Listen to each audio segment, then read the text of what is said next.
여러분 안녕하세요. 코인덕이 인생에 바뀌었다. 코인덕 방송의 코인덕입니다. 오늘은 정말 민감한 정치 관련된 이야기인데요. 그래도 여러분들이 꼭 알아두시면 좋지 않을까라고 생각이 들어서 준비한 시리즈입니다. 총 2개 시리즈로 진행될 예정이고요. 이제 곧 조기 대선이죠. 그래서 대선 후보자들이 과연 어떤 정책을 가져왔으며 그런 경제 관련된 정책들이 수많이 나오고 있는데 이 중에서 과연 우리는 어떤 것에 투자하고 그리고 우리가 투자하고 있는 우린 코인 채널이죠. 가상자산 관련돼서는 과연 어떤 말을 했는지에 대해서 하나하나 짚어주는 시간 가지도록 하겠습니다. 지금 대선 후보 한쪽은 정해졌고 나머지 한쪽은 아직도 논란이죠. 그래서 지금 정해져 있는 더불어민주당 이재명 후보가 이야기했었던 내용들과 그리고 정책 내용들 하나하나 정리해서 말씀드리도록 하겠습니다. 그럼 우리는 코인 채널이니까 코인부터 바로 다뤄드리도록 하겠습니다. 가상자산 코인에 대해서는 어떻게 이야기했느냐? 전략적 수용을 한다고 했습니다. 가상자산에 대해서는 현실적이고 전략적으로 접근한다라고 하면서 이렇게 말을 했습니다. 전부 다 이재명 후보가 직접 말했었던 내용이니까 참고하시면 좋겠습니다. 비트코인은 무조건 적대시할 수는 없습니다. 가상자산은 지금 현실입니다. 무시한다고 사라지지 않아요. 미국은 국채 기반 스테이블 코인을 만들어서 미국 달러 패권을 유지하는 전략으로 쓰고 있습니다. 우리는 원화 기반 스테이블 코인을 개발하고 가상자산 시장을 제도권에 넣어서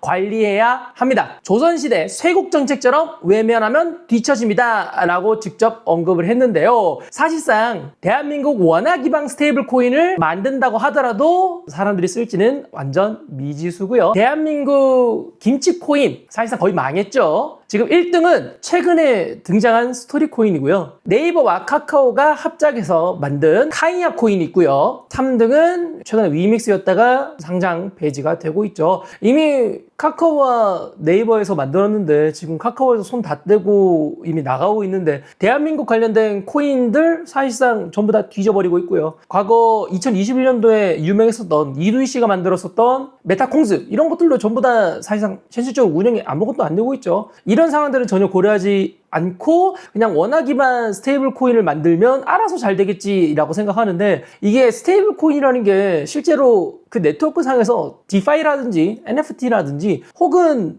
덱스 거래소라든지 이런 걸 통해서 사람들이 실제로 거래하는데 사용을 하는데 원화 기반 스테이블 코인 나와봤자 뭐합니까? 쓸 데도 없고요. 탈중앙화 거래소 사용하기도 어렵고요. 그리고 거래소들 특근법 관련해서 개인 지갑으로 출금하는 것도 사실상 많이 불편하게 만들었는데 이딴 거 나와봤자 누가 쓰겠습니까? 사실상 나와봤자 조금 의미 없는 게 나오지 않을까라는 생각이 듭니다. 원화 기반 스테이블 코인 만들게 되면 거기에 수많은 원화가 들어가겠죠. 그 원화가 투명하게 잘 보관되면 좋겠네요. 테더사에서도 이미 논란이 많았어요. 사람들이 달러를 줬는데 그 달러를 가지고 자기들도 돈을 굴리는 거죠. 그걸로 채권 투자하거나 뭐 부동산 투자 혹은 뭐 주식 투자 기타 등등으로 이걸로 이자 따먹기를 많이 하는데 아마 원화 기반 스테이블 코인을 만들게 되면 그렇게 모였었던 원화를 가지고 다른 것에 투자하게 될 건데 그 돈이 투명하게 운영되면 좋겠는데 과연 그 부분에 대해서는 조금 더 많이 신경을 써야 되지 않을까라고 생각이 듭니다. 그래서 이재명 후보가 이야기하는 첫 번째 가상자산 관련된 내용은 원화 기반 스테이블 코인을 만든다라고 하는데 어디선가 수박 겉핥기 느낌으로 이야기한 게 아닐까라고 생각이 듭니다. 가장 중요한 거는 코인 관련된 기본법이 아직까지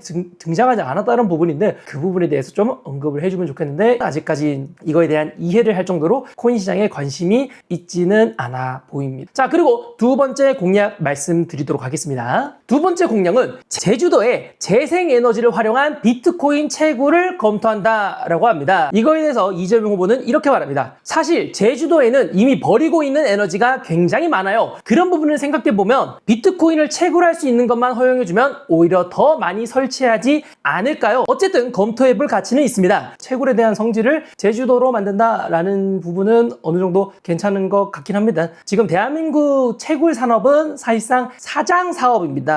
여러분들이 혹시나 주위에서 코인 채굴 관련된 이야기를 들으신다면 대다수 그냥 사기다라고 생각하시면 됩니다. 98% 이상 사기입니다. 정상적으로 코인 관련된 채굴을 하는 업체들은 거의 없고요. 거의 다 이상한 업체들입니다. 그 이유는 간단합니다. 구조적으로 대한민국에서 코인 채굴이 이루어지기에는 힘듭니다. 그 이유는 전기세가 더럽게 비싸요. 미국에서도 왜 텍사스 같은 곳에서 코인 채굴 하겠습니까? 전기세가 싸거든요.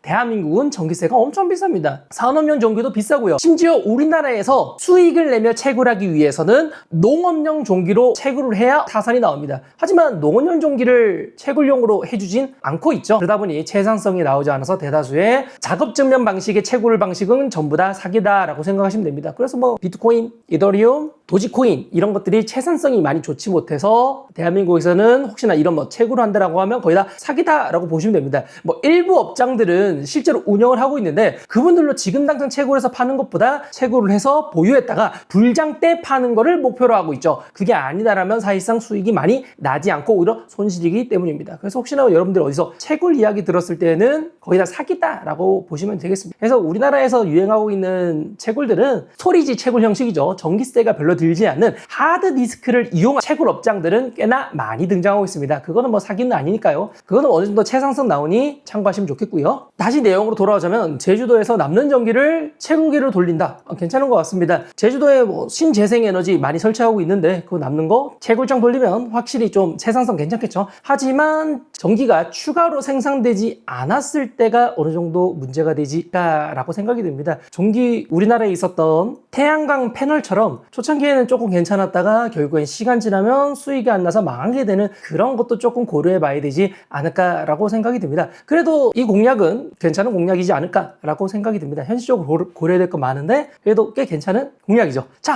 끝입니다. 정말 충격적이게도 이재명 후보가 이야기하는 가상자산 관련된 공약은 딱 2개. 이게 끝입니다. 다시 한번 말씀드리겠습니다. 첫 번째, 원화 스테이블 코인을 만들겠다. 둘째, 제주도에 전기가 남으니 채굴장을 설치하면 좋지 않을까. 이거 2개입니다. 정말 안타깝게도 코인 시장에 대해서, 가상자산 시장에 대해서는 너무나 관심이 없다 보니 이런 공약들 그냥 두루뭉술한 공약밖에 없다는 게 너무나 아쉽고요. 지금 우리가 당장 해결을 해야 될 문제들은 수두룩 빽빽하고 너무나 많습니다. 그 중에서 하나가 위믹스 관련된 사태인데요. 위믹스가 해킹당하고 나서 3일인가 4일 동안 공시를 안 했어요. 공시를 안 하고 늦게 공시를 새벽에 했습니다. 그 이후 사람들의 신뢰를 잃고 상장 폐지가 결정이 되었고 지금 상장 폐지 관련된 가처분 신청을 하고 1000명이나 넘는 사람들이 탄원서를 막 올리고 있습니다. 왜 그러냐? 제대로 된 규정이 없어서 그래요. 혹시나 코인 회사들 해킹당할 수 있죠. 해킹당하고 나서 재빠르게 공시를 해야 되는데 이 공시를 며칠 안에 해라라는 규정들이 없습니다. 이런 거를 정해주는 게 가상자산 기본법인데 사실상 이런 것들은 제대로 만들어주지 않고 있는 게 현실인 거죠. 그리고 여러분들이 아셔야 되는 건 2027년도부터 코인 과세가 다시 시작됩니다. 이 부분에 대한 내용들도 전혀 이야기가 없기 때문에 많이 아쉽죠. 아직까지는 단순히 공약만 이야기해서 그렇지 이런 후보들이 대선 토론에 접어들게 되면 조금 더 코인 관련, 가상자산 관련된 이야기가 많이 나올 것 같으니까 아직까지는 가상자산 관련돼서는 너무나 등한시되고 있다는 점만 참고하시면 좋겠습니다. 자, 이렇게 해서 대선 후보가 이야기하는 가상자산 관련된 공약 정리해서 말씀해 드렸습니다. 내용이 너무 없어서 너무나 아쉽고요. 뭐 주식 관련돼서는 이야기가 많아요. 주식에 대한 투명성이 너무나 부족하기 때문에 주식시장의 투명성을 높이고 사람들이 조금 더 홀딩하기 좋게 만들겠다라고 이야기를 하며 배당 정책을 이야기했습니다. 배당 성량이 35% 이상인 회사들에게는 세제 혜택을 주고 그 이하인 회사들은 세금적으로 불이익을 줘서 배당을 많이 하게 만들어 사람들이 많이 홀딩하고 그걸로 인해서 주가를 상승하게 만든다라는 게 공약을 하나 있고요. 그리고 상법 개정안을 통과시켜가지고 지배구조에 대해서 투명성을 높이고 소액주주들을 위한 보호정책을 시키겠다라는 이런 중요한 내용도 포함되어 있습니다. 마지막으로 주가를 끌어올릴 수 있는 자사주 소각 의무화 내용도 포함되어 있습니다. 주주 환원을 위해서 자사주를 적극적으로 활용하고 소각까지 하게 되면서 주가를 올리게 되는 이런 정책들을 공약으로 내세우고 있는데 코인 관련돼서는 이런 정책은 아직까지 없다라는 점은 너무나 코인도 구조적으로 문제가 많고 아직까지 전혀 투명하지 못하고 있는 상황인데 이런 부분에 대해서도 주식시장에서 해준 만큼 코인 시장에도 해주면 좋지 않을까라고 생각이 듭니다. 그리고 뭐 부동산 관련돼서도 이야기가 많아요. 가장 주류입니다. 예전 이재명 후보는 이제 부동산에 대해서 이렇게 접근하고 있습니다. 과거에는 집은 주거용이고 투자용이 아니다라고 언급을 했는데 이제는 수많은 사람들이 부동산을 투자하고 부동산 불패라는 인식을 가지며 부동산에 대해서 몰리고 있다는 현실에 인정을 했습니다. 그래서 집값이 오르는 것을 인정을 하되 사람들이 살기 위한 집을 많이 지어서 정부에서 공공주택을 많이 공급해준다. 청년, 무주택자, 사회초년생들을 위한 월세 지원, 청년 맞춤형 임대주택을 확대하는 게 목표다라고 합니다. 부동산 시장을 억지로 누르지 않겠다라고 언급을 했죠. 집을 굳이 사겠다는 사람들을 말리지 않고 세금을 때려서 억지로 누르게 하려고 하지 않고 그 대신에 충분하게 많은 집을 공급해주면 되지 않겠냐라는 입장입니다. 사실상 뭐 서울 부동산은 불패란 거죠. 수많은 직장들이 거의 수도권 서울 쪽에 있는데 아무리 서울 근처에 집을 엄청나게 많이 지어봤자 출퇴근이 멀면 결국에는 계속 서울로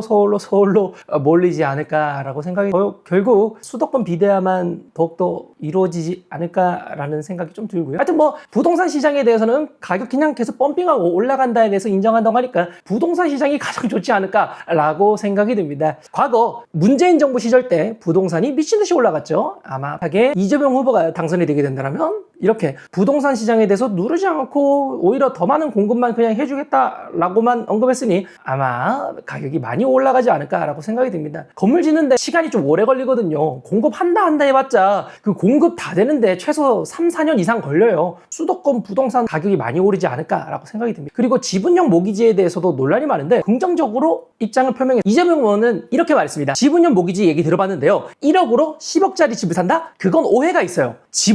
지분 일부만 사서 입주하고 나머지 지분에 대해서는 임대료를 내는 구조예요. 계약자가 점진적으로 추가 매입을 할 수 있도록 설계된 지분 적립형 주택 형태, 이거 맞다라고 봅니다. 하지만 이거는 과도한 레버리지 위험이 있기 때문에 잘 봐야 되긴 하겠는데 선택지 중에 하나라고 봅니다 라고 직접적으로 언급했습니다. 지분형 모기지, 사실상 임대료 내는 건 맞는데 더 적은 돈으로 더 비싼 서울집을 살 수 있게 되는 거죠. 그러면 누가 지방에다가 집을 삽니까? 더 가격 상승이 잘 될 것 같고 수요가 많이 몰릴 것 같은 수도권 아파트로 더욱더 몰리지 않을까라고 생각이 들고요. 이렇게 해서 간단하게 가상자산과 주식시장, 부동산 시장을 전부 다 이야기해 드렸는데요. 부동산 시장은 사실상 호황기가 올 것처럼 보입니다. 지금 부동산 시장 많이 침체되어 있고 논란도 많죠. 지식산업센터도 지금 전부 다 공실이고 이상한 데에다가 공급해가지고 전부 다 망하고 있고 사실상 공급 좋은데 공급을 이상한 데 해가지고 전부 다 공실나고 있죠. 그런 것들은 전부 다 싹 무시되고 있고 일단 뭐 공급만 하면 된다고는 하는데 그런 애매한 공급들만 많이 되다 보면 더욱더 똑똑한 한 채 조금 더 수요가 몰리고 사람들이 좋아할 만한 수도권 위주로만 많이 가격이 올라가지 않을까라고 생각이 들고요. 지분형 모기지에 대해서 긍정적으로 이야기하는 거 보면 사실상 신혼부부라든지 저 같은 청년들은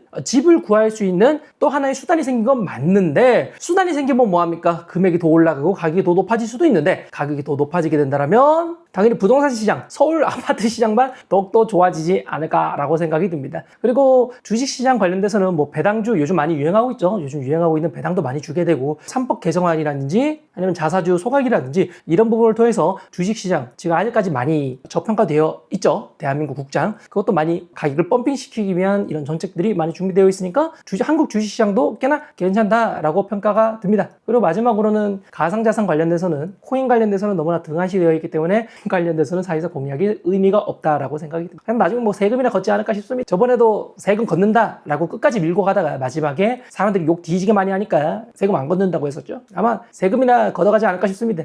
그래가지고 코인은 너무나 아쉽고 부동산 제일 좋고 주식시장 나쁘지 않고 이렇게 정리가 될 것 같습니다. 자, 이렇게 해서 이재명 후보가 지금까지 이야기한 경제 관련 부분에 대해서 간단하게 설명해 드렸었고 제 생각도 여러분들에게 분석해서 말씀해 드렸습니다. 코인 시장 빨리 불장이 와서 빨리 돈 벌고 부동산을 사는 게 가장 베스트이지 않을까라고 생각이 듭니다. 여러분들의 생각 편하게 댓글로 적어주시고요. 이 뭐 후보에 대한 비방이라든지 여러 가지 내용도 많은데 그런 내용들에 대한 논의보다 경제 관련된 내용 위주로 여러분들이 이야기해 주면 좋겠네요. 다들 해당 논 참고하시고요. 매매할 때 도움 됐으면 좋겠습니다.